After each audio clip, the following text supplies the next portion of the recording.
So the second semi-final, there you see this American quad from Philadelphia, Holland, Britain, Poland, Australia and Ukraine. Here's what the start looked like. And we'll take you back to the race live when we've seen the action in the first 20 strokes or so.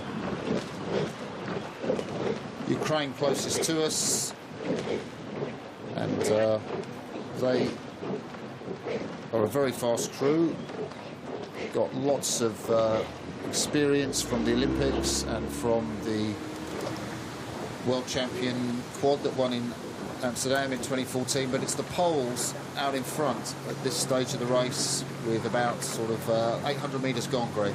Yeah, that's one's a surprise to me. I was expecting it to be a little tighter than this, but Poland have got a good lead. We saw that Ukrainian crew going off so strong, but also so efficient, and that's got them well up and in the probably second qualifying place. Remember, 3 to qualify. As we have a look here in this Polish crew, moving really nicely. They're 4th in Belgrade. They look, whether they've weakened the crew or not, who knows, bringing the world silver medalists moving out into a double. But this quad is certainly working at the front of the field with the Netherlands beside them. You'd never have picked it, though, would you? When you looked at this quad, you wouldn't say they'd be leading the semi-final. You wouldn't.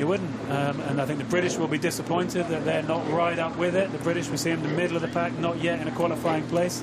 Having a look here at the crew from the Netherlands. Abi Wiersma, the stroke man of the Netherlands crew, was Freek Robbers, I think, who was stroking the Dutch crew in Belgrade, but Wiersma, the near-house oarsman, taking over the job with Mertesackers, Poining and Utenbogard behind him.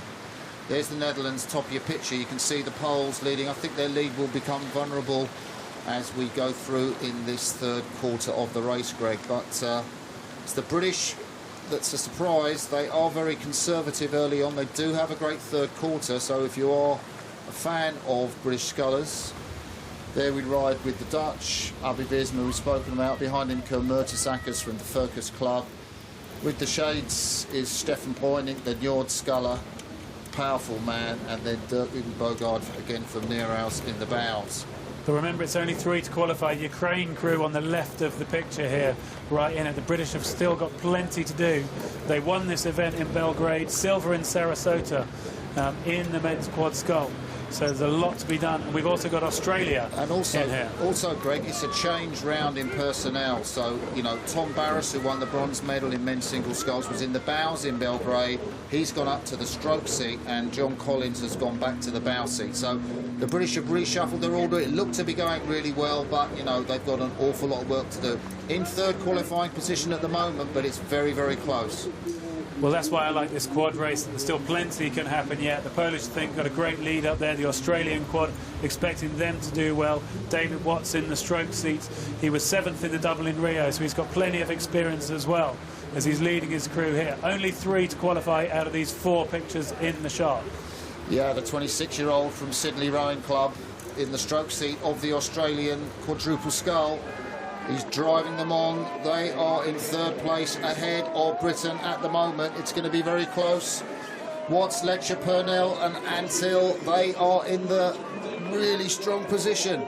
Well, the Australians went early. They whacked it up to 44 strokes a minute. What a massive move. As we said, David Watts backed up by those under 23 world champions from 2016. Look at the style of the British. They're dying. Look, their body positions are all over the place. John Collins ahead, going back. The Australians are in there and charging. And this is a shock. The British will be out of the A final, Greg. That is going to be a shock, but coming down towards the line, it's the Polish who are going to take it. It looks like the Australians and the Dutch virtually neck and neck. And the British pushed out after winning in Belgrade are not going to be in the final here.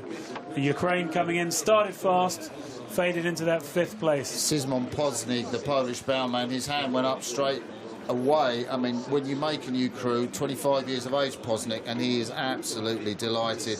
Falling back, Victor Chabal, 32 years of age, is the oldest guy in the boat, so I suppose he's entitled to feel his work. Look, there's the British. Look confident in the time trials, Greg. They did look confident in the time trial, but it's the side-by-side racing that matters, and that's definitely a disappointing result. You don't normally see, you could just see the heads go back in that last 500. They kind of lost a bit of poise around the core of the body, just putting a bit of throwing everything at it, the kitchen sink, but, you know, it was too late by then. Well, that's right. The British crew were quick in the third quarter, but it was this Australian crew at the front who really had the sprint finish when they needed it, and that's what matters. So the hands go up from Dominic Haza, the pole. So confirmation of a surprising result. Poland, Australia, the Netherlands go through to tomorrow's A final.